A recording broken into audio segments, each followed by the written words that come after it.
अभी हम आप लोग को पार्ट 2 में वर्ण पढ़ाने जा रहे हैं। ध्यान देंगे विद्यार्थी, वर्ण क्या है? सबसे पहला प्रश्न यही आता है। ध्यान देंगे, कल मैंने व्याकरण के भेदों का वर्णन करते समय यह बात आपसे कही थी कि इस वर्ण विचार में जो जो विचार करने के लिए आता है वो सारी चीज जान लें। आज उस वर्ण विचार में जितने भी प्रश्न थे उन सारे प्रश्नों के उत्तर आपको इस वर्ण के अंतर्गत मिलेंगे, और जब तक सारे उत्तर नहीं मिल जाएंगे, याद रखेंगे आपका वह पहला भाग अर्थात वर्ण विचार पूर्ण नहीं होगा। तो सबसे पहली बात उसमें कही गई थी, ध्यान देंगे, परिभाषा, यानी वर्ण की परिभाषा सबसे पहले, उसके बाद उसके विभिन्न बातों की जानकारी प्राप्त करेंगे। तो सबसे पहले हम चलते हैं और परिभाषा ध्यान देते हैं।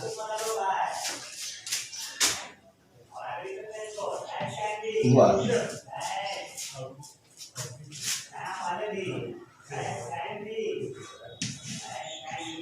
जिस मूल ध्वनि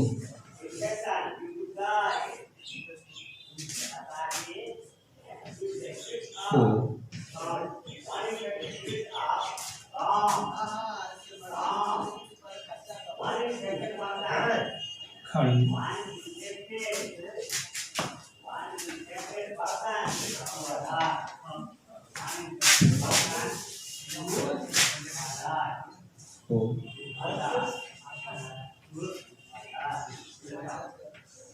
खंड या टुकड़ा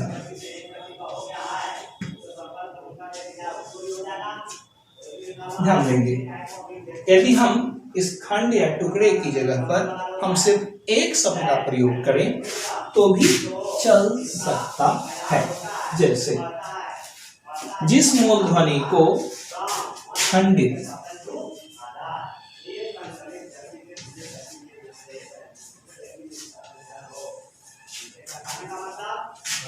न किया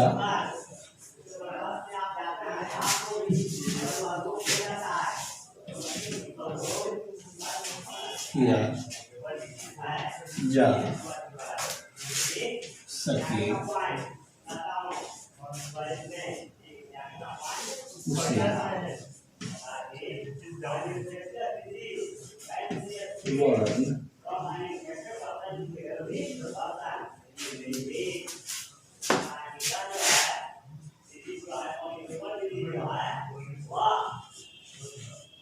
कहते हैं।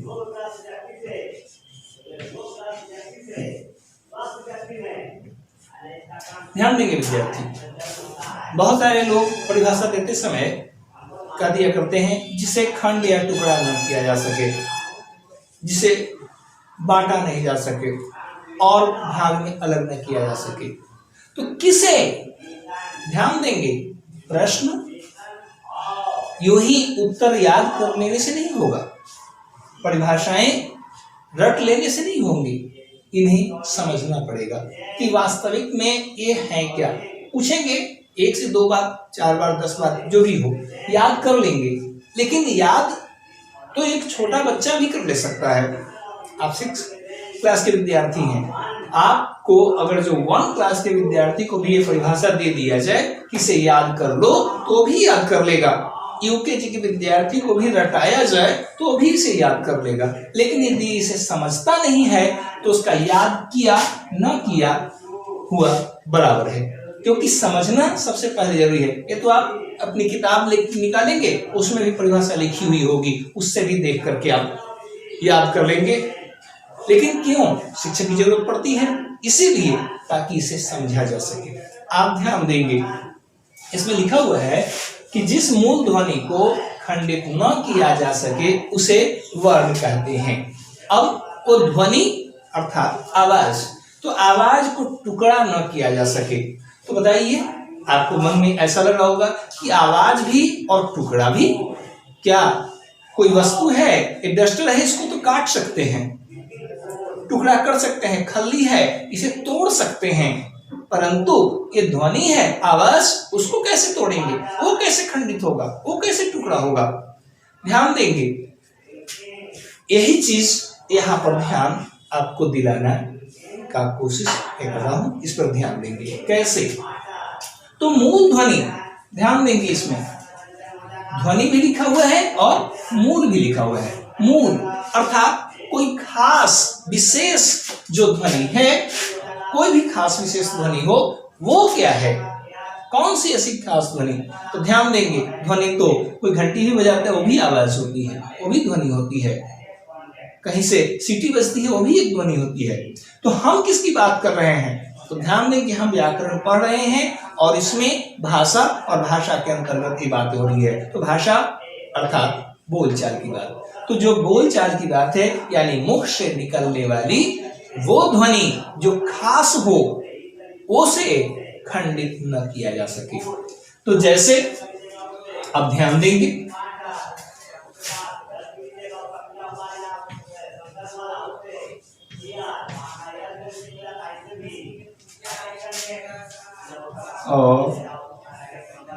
आ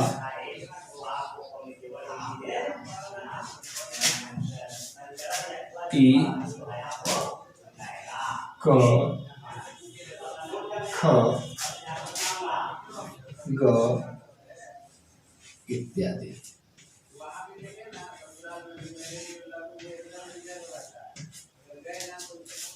अ आई क ख ग घ ये सभी वर्ण है। कैसे, ये तो हमने याद कर लिया, लेकिन कैसे मानेंगे कि ये खंडित नहीं होते, ये टुकड़े नहीं होते, इनको टुकड़ा तो होता होगा, और यदि नहीं होता है तो कैसे नहीं होता है, और होता है तो कैसे होता है, आप ध्यान देंगे इसके लिए। सबसे पहले हम एक लेते हैं इसी में से, क क, ये तो पढ़ते हैं। सबसे पहले आप इस बात को ध्यान देंगे कि हम इसे कैसे टुकड़ा कर सकते हैं। ध्यान देंगे, यदि हमें कोई साधारण लकड़ी काटनी होगी तो टांगी से भी काट सकते हैं, लेकिन कई बार ऐसा होता है कि टांगी से वो लकड़ी नहीं कटता, उसके लिए किसी और औजार की जरूरत पड़ती है, और वो जो औजार आता है उसको भी काटने का तरीका अलग होता है। जैसे अगर जो हम इसको काटें तो कैसे काटेंगे, यदि बांस है, बांस को टांगी से काटते हैं, कुल्हाड़ी से काटते हैं तो बांस फट सकते हैं, जो जैसा चाहिए वैसा हमें प्राप्त नहीं हो सकता है। तो उस समय उसके लिए आरी की जरूरत होती है, और आरी भी जब ले लेते हैं तो भी उसमें एक विधि होती है कि इस विधि से अगर जो काटेंगे, इस विधि से अगर जो उसे काटने का तरीका अपनाएंगे तब वो कटेगा, ऐसे नहीं, उसके लिए भी देखना पड़ता है। तो वैसे ही इस ध्वनि को भी खंडित करने के लिए जरूरी होती है कि किस चीज से काटा जाए। जैसे सुने होंगे लोहा लोहे से कटता है, वैसे ही आप याद रखेंगे ध्वनि को काटने के लिए ध्वनि की आवश्यकता होगी, क्योंकि वो दूसरे चीज से काटा नहीं जा सकता। तो यहाँ पर ध्वनि को काटने के लिए ध्वनि की जरूरत है, तो भी कैसे, तो भी ध्यान देना है कि उसको काटने का तरीका होना चाहिए कि कैसे काटेंगे। इसके लिए एक उपाय बताते हैं, इस विधि से आप इसको काट करके देखें, यदि कट जाता है तो वर्ण नहीं होगा, और नहीं कटता है तभी वो वर्ण होगा। उदाहरण के लिए इसे हम एक और बढ़ा देते हैं 3 भाग में। आप कहेंगे 3 भाग कैसे हो, तो ध्यान देंगे, इसे बोलने के लिए बीच में एक समय का होना निश्चित है, वो समय का अंतराल अर्थात रुकावट होना जरूरी है कि हम रुक सकते हैं कि नहीं। यदि हम श्वास ले सकते हैं और उसे श्वास लेकर के 1 मिनट 2 मिनट जो भी समय मिले हम उतना देर रुक करके फिर दूसरे को बोल सकते हैं, यदि ऐसी स्थिति आती है तब समझेंगे कि वह वर्ण है कट चुका, और कट चुका तो वर्ण नहीं है, नहीं कटेगा तो वर्ण है। अब देखेंगे यहाँ पे कलम, कलम, एक बार में बोले कलम। इसको हम टुकड़ा करके देखते हैं। क बोलने के बाद आपसे हम बात कर रहे हैं, अभी हम जितनी देर इच्छा होगी उतनी देर के बाद हम ल, उसके बाद जितनी देर इच्छा होगी उतनी देर ठहर करके हम म बोल सकते हैं। यानी क ल म, इस तरह से हम ठहर ठहर करके बोल सकते हैं और इसमें हमें समय मिल रहा है।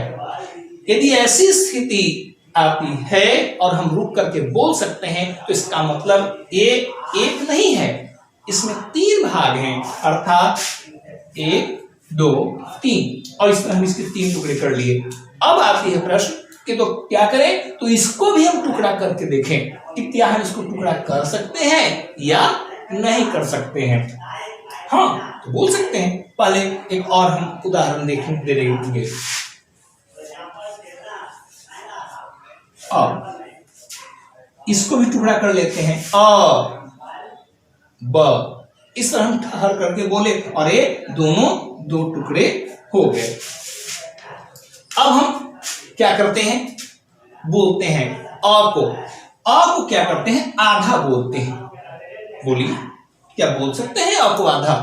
अ नहीं बोल सकते, क्योंकि अ अकेला है, इसको तोड़ने के लिए कोई उपाय नहीं है। अ को बोलते हैं तो पूरा बोला जाता है, आधा नहीं बोल पाते हैं। ब, हाँ, इसमें कुछ लग रहा है आपको संदेह कि ब बोल रहे हैं तो इसमें अ भी आ जा रहा है, ब बोल रहे हैं तो इसमें अ भी आ जा रहा है, ब तो अ भी आ रहा है। तो इस तरह ये टुकड़ा तो होने लायक है जी। इसमें भी अ और ब में अ मिला हुआ है, तब तो हम इसको अलग कर सकते हैं। लेकिन क्या संभव है? नहीं संभव है, क्योंकि हम इसमें से ब को अलग निकाल कर नहीं बोल सकते। जैसे ही ब बोलते हैं अ स्वतः आ जाता है और इस तरह यह टुकड़े नहीं हो पाते, अर्थात स्पष्ट है। उसी तरह क बोलते हैं तो क बोलते ही क्या होता है कि इसमें भी अ आ जाता है। फिर देखिए, इसको टुकड़ा करके बोलना चाहते हैं कि क सिर्फ बोलने अ नहीं आए तो संभव नहीं हो पाता है। इसमें भी वही बात होती है, इसमें भी वही बात होती है। और इस तरह है, इसमें हम चाह करके भी इसे अलग करके नहीं बोल सकते। 2 महसूस होता है लेकिन 2 बोल नहीं पाते हैं। और इस तरह स्पष्ट है कि ये सारे के सारे वर्ण हैं। अब बात आती है इसकी, जब वर्ण है तो 2 तरह का है, क्योंकि एक ऐसा है जिसमें तो कोई दिखाई नहीं देता, कोई महसूस नहीं होता, लेकिन एक में महसूस होता है कि उसमें कुछ मिलावट जैसा है, कुछ है। जैसे क बोलते समय अ भी उसमें आ जाता है, जबकि अ बोलते हैं, आ बोलते हैं, ई बोलते हैं, तो इसमें कुछ और मिलावट जैसा नहीं लगता है। जैसे ध्यान देंगे, इसके उदाहरण कुछ ऐसे हैं कि रहता है पता नहीं चलता। तो जैसे चीनी का शरबत यदि घोल लेते हैं तो चीनी को पानी में डाल देते हैं और अचानक आपको महसूस, कोई बताए नहीं, अचानक आपको सामने पेश कर दिया जाए तो सहसा आप ये नहीं कह सकते हैं कि पानी है या शरबत है। हाँ, पता पहले से चल जाए या एहसास हो जाए तो देख कर कह सकते हैं शायद इसमें मिलावट है, शायद चीनी है। कहीं पता चलेगा भी, कभी नहीं भी चलेगा। तो उसे चखते हैं तब जानते हैं कि इसमें चीनी मिली हुई है। रात्रि को अगर जो कोई शरबत दे या पानी दे, क्या पता चलेगा चीनी है या पानी, शरबत है या पानी है? तो उस समय तो आप पिएंगे तभी पता चलेगा हाँ ये पानी है, नहीं ये शरबत है। वैसे ही इसमें, लेकिन मिलावट तो है और इसमें मिलावट नहीं है, ये बात तो आती है सामने। तो इसी को देख करके भी इसमें भी वही बात देखी गई, कुछ में मिलावट है, स्पष्ट तो होता भी है और नहीं भी होता है। तो हम क्या करें? तो 2 स्थिति है और दोनों को हम वर्ण क्यों कहें? एक में मिलावट है और एक में मिलावट नहीं है। हाँ, भले ही है इसको टुकड़े नहीं कर रहे हैं, लेकिन मिलावट तो है। तब क्या करें?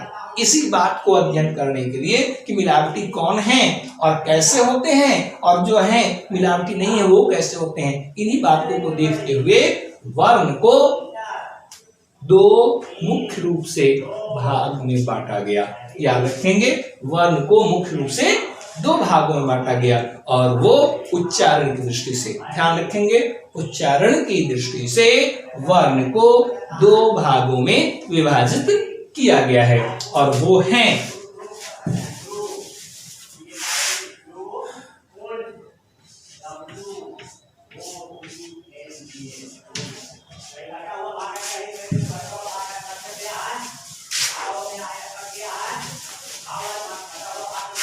वर्ण के दो भेद हैं। पहला स्वर वर्ण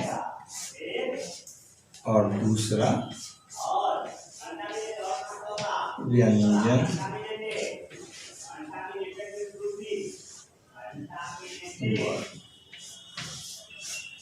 स्वर वर्ण और व्यंजन वर्ण दो भागों में विभाजित किया गया है। इसे ध्यान से देखें। इस जगह कई विद्यार्थी लिखते समय कई बार गलती कर लिया करते हैं, इसलिए इस पर ध्यान देंगे। मैं इसका एक गलत रूप दिखा रहा हूं, बहुत से जल्दी से बोला जाता है तो लिख लेते हैं स्वर्ण वर्ण, जो कि गलत है। स्वर्ण वर्ण नहीं लिखा जाना चाहिए। स्वर्ण का मतलब होता है सोना, इसलिए इस बात पर ध्यान देंगे उच्चारण करते समय। हड़बड़ में कई बार विद्यार्थी यहाँ देखते होंगे ब्लैक बोर्ड पर लिखा जाता है और अपने सुर में रहते हैं तो लिख लिया करते हैं, इसलिए इस बात पर ध्यान अवश्य केंद्रित करें कि स्वर वर्ण होता है, स्वर वर्ण नहीं। अब स्वर वर्ण और व्यंजन वर्ण याद रखते हैं भले ही, मैंने इसलिए लिखवा दिया क्योंकि लिखते समय गलती करते हैं, बोलते समय नहीं, क्योंकि याद उनको तो है स्वर वर्ण व्यंजन वर्ण, अब इस तरह कर लेते हैं। ध्यान देंगे स्वर वर्ण और व्यंजन वर्ण। अब हम इसकी भी परिभाषा लिखवाने जा रहे हैं, ध्यान देंगे।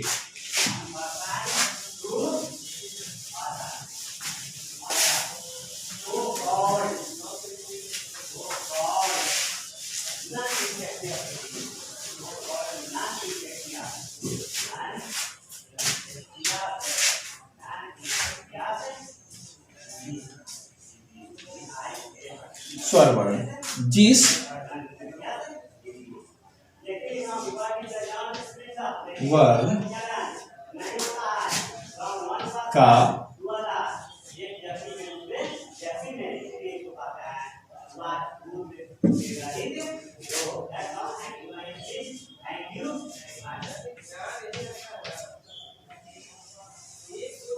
उच्चारण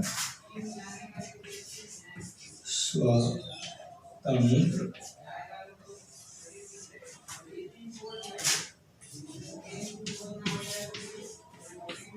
होता है।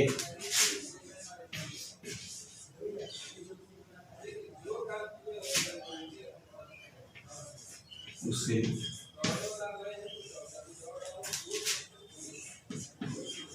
स्वर वर्ण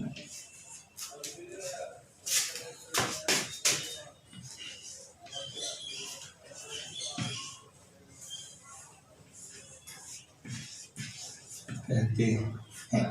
ध्यान देंगे, जिस वर्ण का उच्चारण स्वतंत्र होता है उसे स्वर वर्ण कहते हैं। स्वतंत्र अर्थात किसी और की सहायता लेने की जरूरत नहीं पड़ती है, वह स्वयं से उच्चारित होने के समय सहायता विहीन होता है, अर्थात किसी और की सहायता नहीं लेता है। जैसे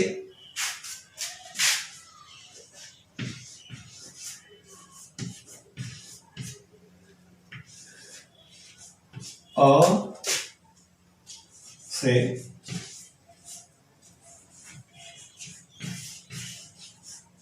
औ तक।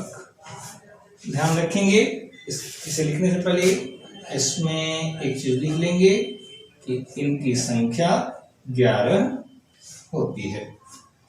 इससे आपको इसका ध्यान आ जाएगा कि कौन कौन है। अ, आ, ह्रस्व ई दीर्घ ई, ह्रस्व उ दीर्घ उ, री, ए, आई, ओ तथा औ।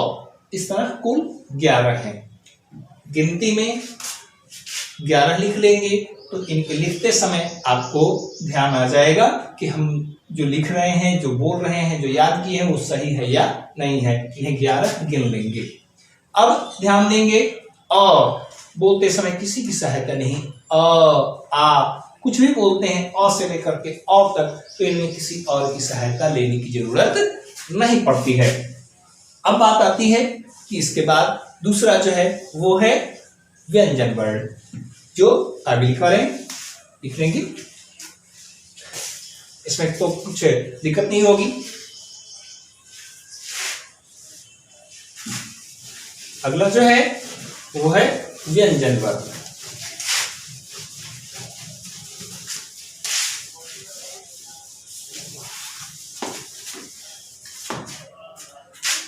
दूसरा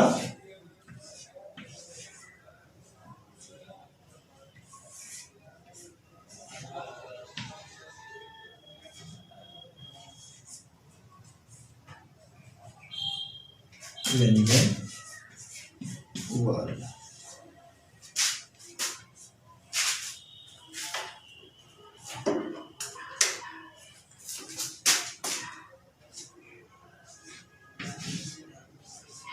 जिस वर्ण के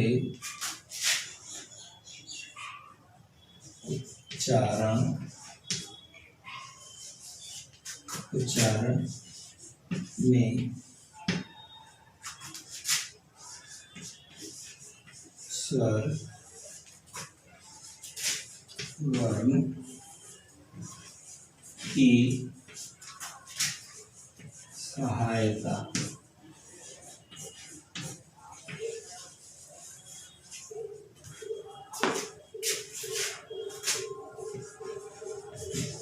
ली जाती है उसे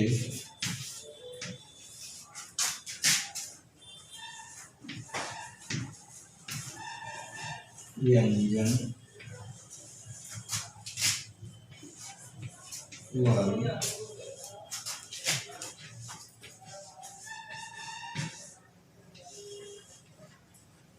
कहते हैं। ध्यान देंगे,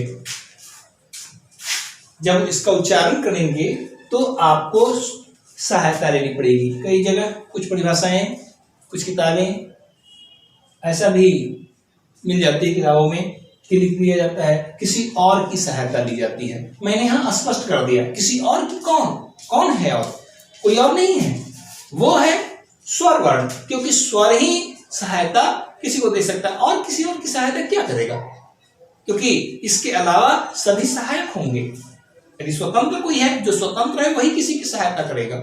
यहाँ पर स्वर वर्ण स्वतंत्र है, इसीलिए यह सहायता करता है। यहाँ पर भी याद रखेंगे स्वर वर्ण ही सहायता करने के लिए आगे आता है। और इस तरह व्यंजन वर्ण स्वर वर्ण की सहायता से उच्चारित होते हैं।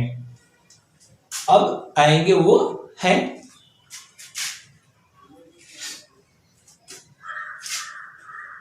जैसे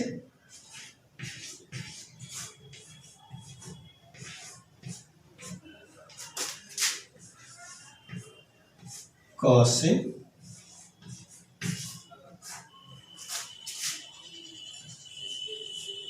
ह तक।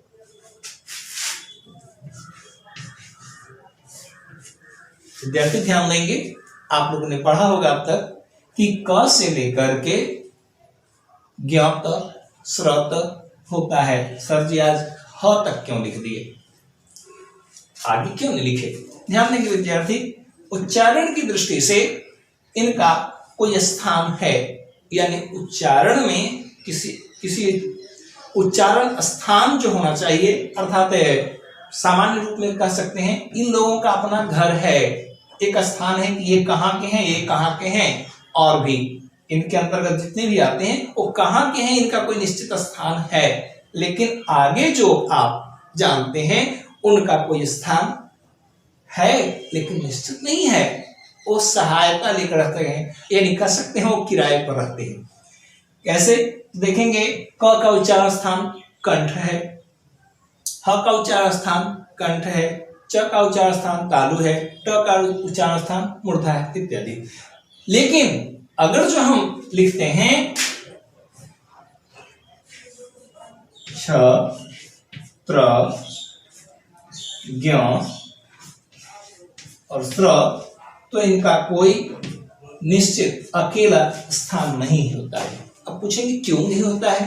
क्योंकि ये स्वयं में पूर्ण नहीं है, स्वयं में पूर्ण नहीं है। पहली बात तो स्वर से सहायता लेनी पड़ती है, और स्वर से सहायता लेते ही नहीं है, इतनी ही बात, ये खुद में भी अकेले नहीं है, दो हैं। तो आप सोच सकते हैं दो लोगों का घर दो जगह होगा, दो लोग हैं तो दोनों का घर दो है, तो उनमें हम किसे बताएंगे कि इनका कौन इसका स्थान कहाँ है? आप बता सकते हैं? आपका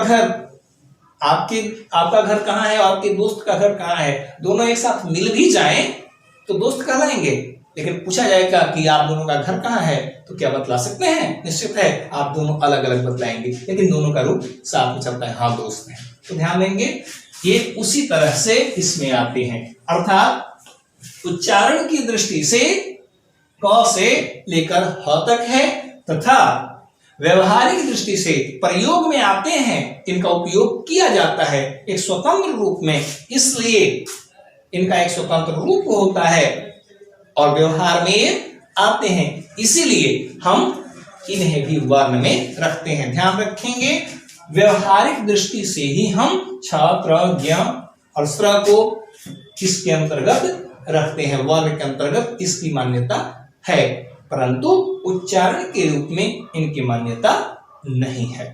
आप डिक्शनरी भी हिंदी का निकालेंगे शब्दकोश, तो उसमें भी यदि पूछेंगे कि इसका क्षमा का अर्थ क्या होगा, त्रिशूल का, या ज्ञानी, या श्रवण, या श्रवण का मतलब क्या होगा, अगर श्रवण का मतलब आपको खोजना है तो आपको डिक्शनरी में स्र से कोई वर्ण नहीं मिलेंगे।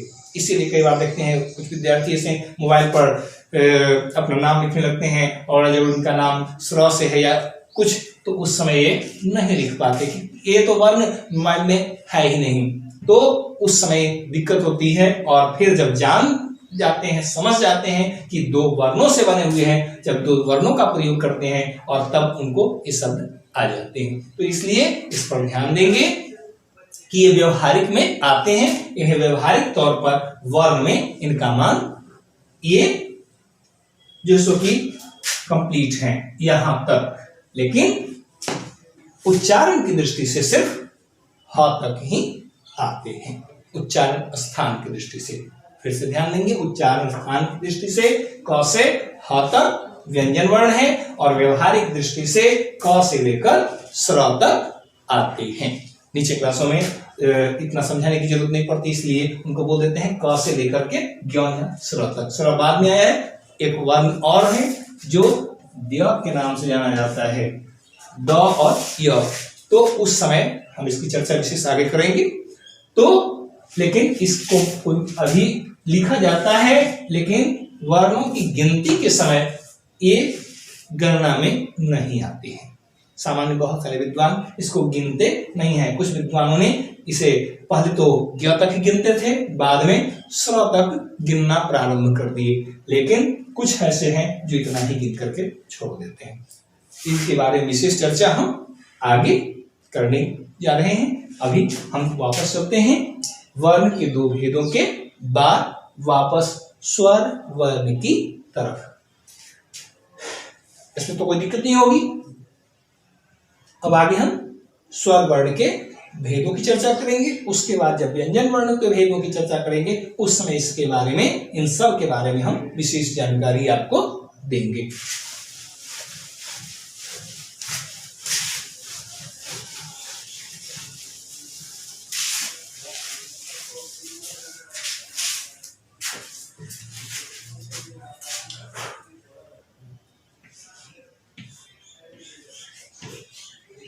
स्वर वर्ण के दो भेद हैं और वो है, ध्यान देंगे इसमें ह आप अच्छी तरह से लिखेंगे। ह में र लगा हुआ है, ह र अस्व, ह्रस्व, ह्रस्व स्वर पहला और दूसरा है, ऐसे कर ली क, तो ख है दीर्घ,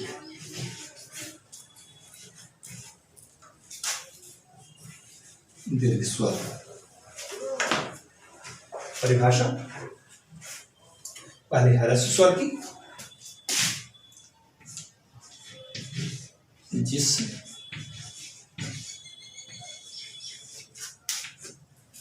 के उच्चारण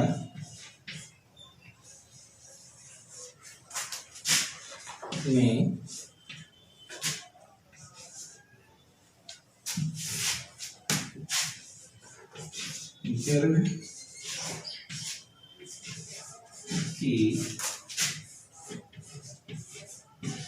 की अपेक्षा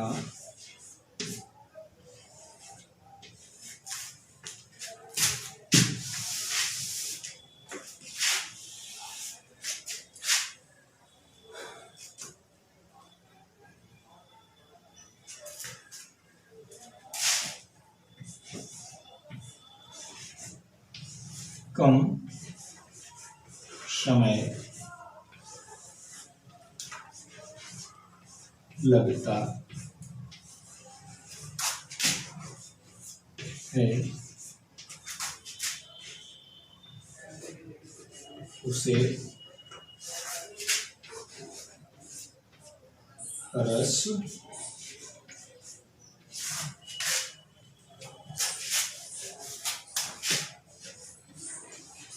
स्वर कहते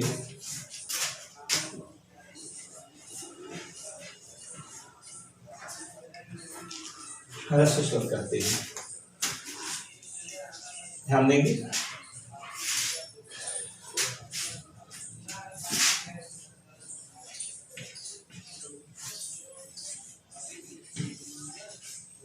जैसे अ, ई, उ तथा री।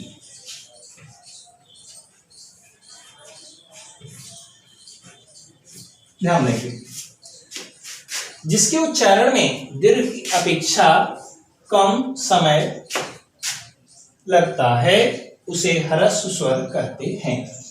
जैसे अ, ई, उ तथा री।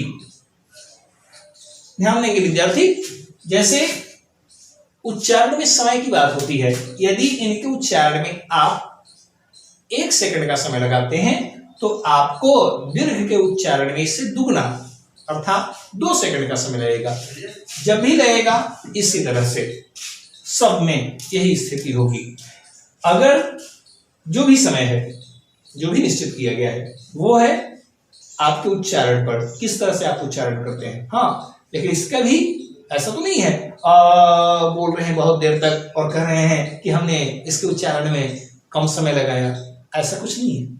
जैसे इसको हम बोलते हैं अ, आ, तो निश्चित है इसके और उसके उच्चारण में काफी अंतर आप खुद बोल करके महसूस कर सकते हैं। और इस तरह इसके उच्चारण में दीर्घ की अपेक्षा कम लगेगा और इससे यदि परिभाषा बदलते हैं दीर्घ की तो सीधे इसका विपरीत उसकी परिभाषा होगी। ध्यान देंगे इसमें हमने 4 लिखा है, ये 4 ही होते हैं, इसके अलावा और नहीं होते हैं। और इसलिए ये 4 अवश्य लिख लेंगे, 4 वर्ण। ये 4 वर्ण अगर जो आप लिखे रहेंगे तो आपको याद रहेगा कि इसमें कौन कौन आते हैं। एक और आता है जो दीर्घ री के नाम से जाना जाता है, उसे आप देखें, ये ह्रस्व री हुआ और इसी में एक बार और ऐसे कर देते हैं तो दीर्घ री हो जाता है, परंतु इसका प्रयोग सिर्फ संस्कृत में होता है, हिंदी में इसकी मान्यता नहीं है, इसका प्रचलन नहीं है, इसीलिए इसे नहीं गिना जाता है, इसमें नहीं लिया जाता। तो आगे देखेंगे, इसको उच्चारण को याद रखेंगे, आगे इसमें और चर्चा करेंगे। अगला परिभाषा पहले लिख लेते हैं।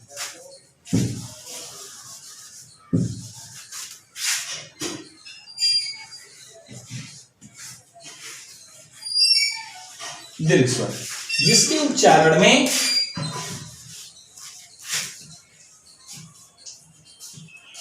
ह्रस्व की अपेक्षा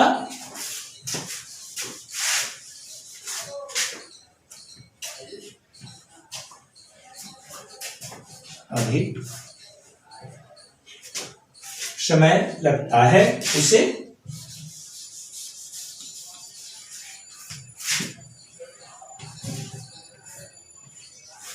दीर्घ स्वर कहते हैं। ध्यान देंगे विद्यार्थी, इसमें कुछ बदलाव विशेष करने की जरूरत नहीं है, सिर्फ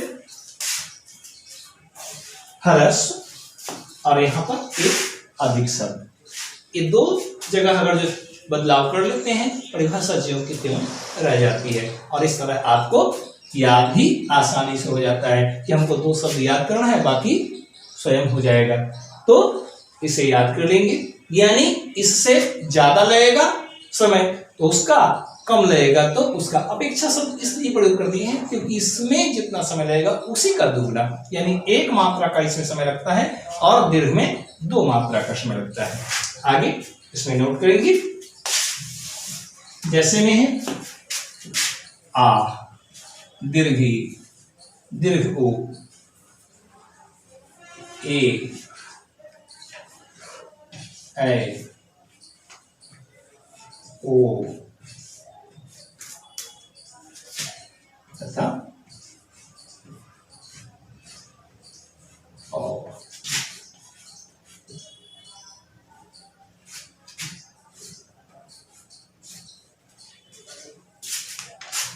ध्यान देंगे, आ, हर दीर्घ ई, दीर्घ उ, ए, ऐ, ओ तथा औ।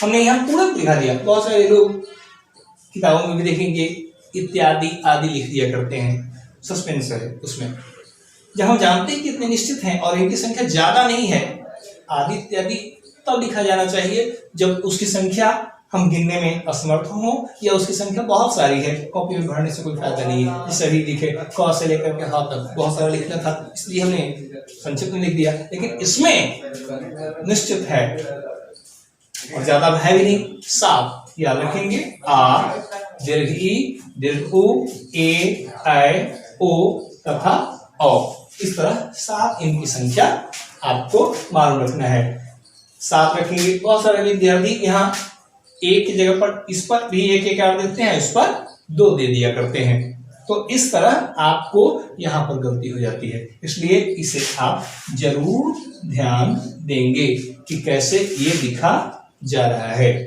क्योंकि एक गलती बहुत बड़ी गलती हो जाएगी। आगे हम इससे अगला वो है व्यंजन वर्ण, उसमें भी हम संक्षिप्त जानकारी देंगे और फिर विशेष जानकारी हम अगले दिन देंगे। पहले हम उनके भेदों के बारे में जानकारी दे देते हैं।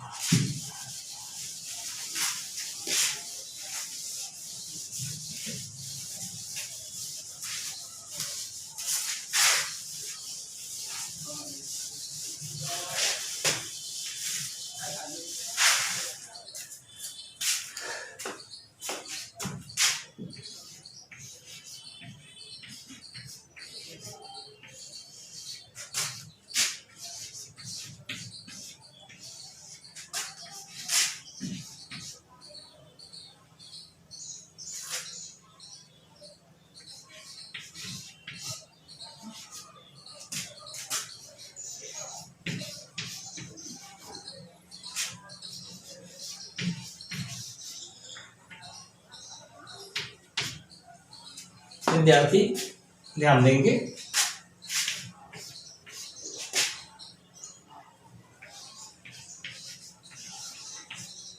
स्पर्श,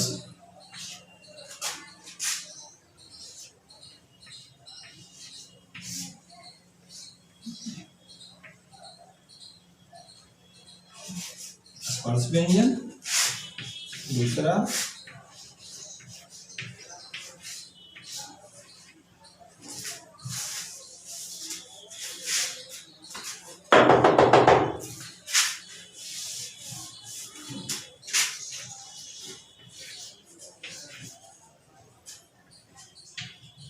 अंतःस्थ।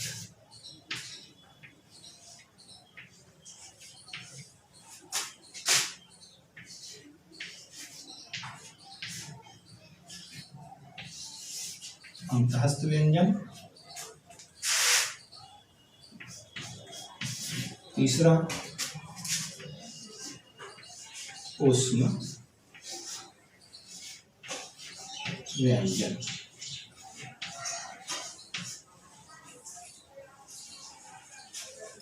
विद्यार्थी अब तक आपने पढ़ा है कि व्यंजन वर्ण के 4 भेद होते हैं।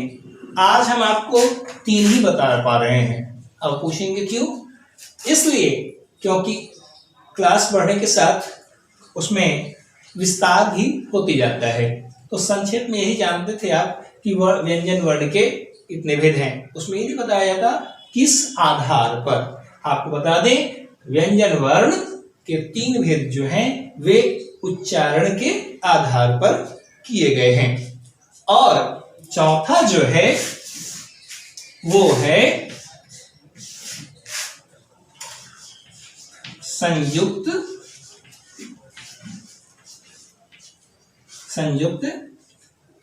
व्यंजन। संयुक्त व्यंजन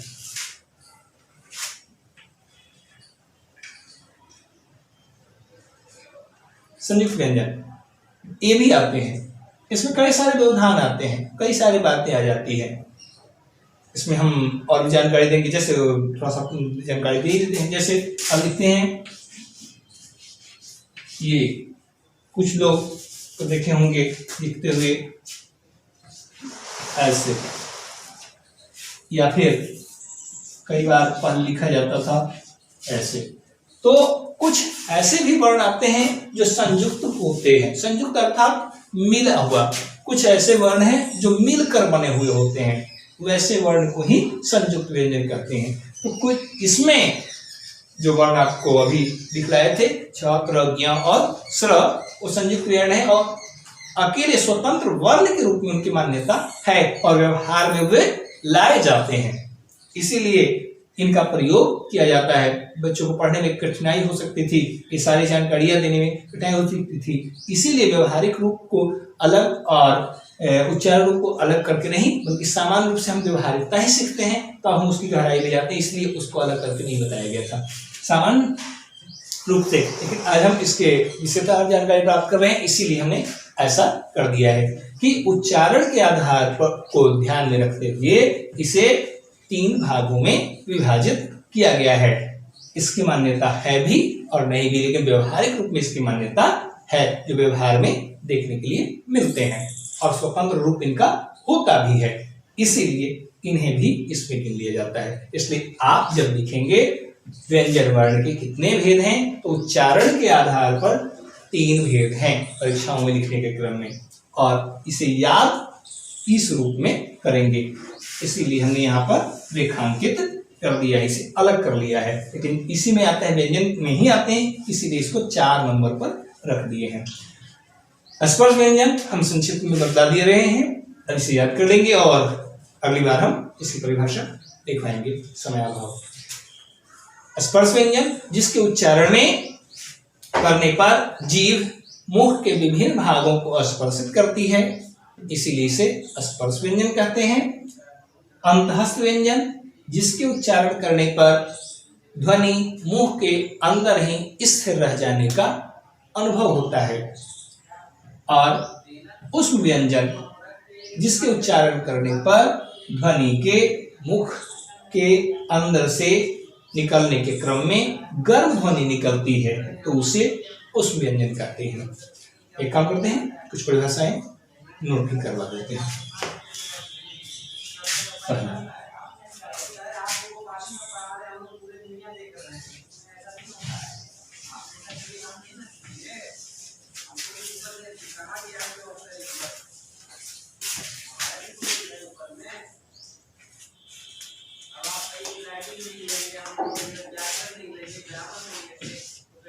जिसके स्पर्श व्यंजन ध्यान देंगे, जिसके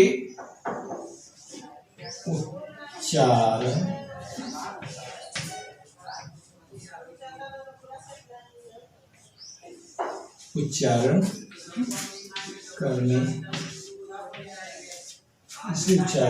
करने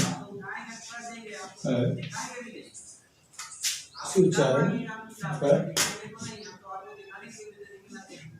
जीभ मुंह के विभिन्न, जिसके उच्चारण करने पर जीभ मुंह के विभिन्न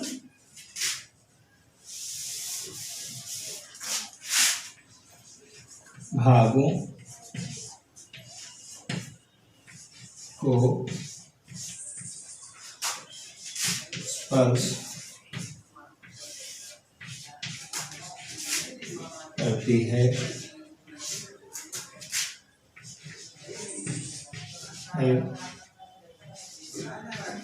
उसे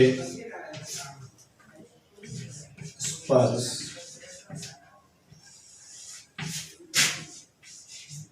व्यंजन कहते हैं।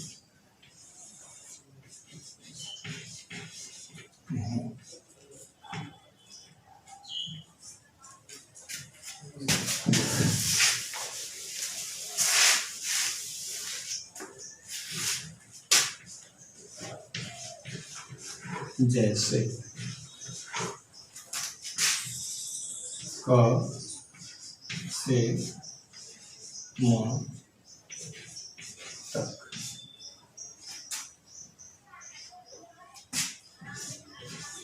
इनकी संख्या 25 है। शेष परिभाषाएं हम आगे देंगे क्योंकि समय बहुत ज़्यादा हो गया है और हम चाहते हैं कि जिसकी जानकारी दे वो छोटे छोटे भागों में हो तो आपको समझने में सहूलियत होगी और हम आगे बताएंगे। तब तक के लिए धन्यवाद।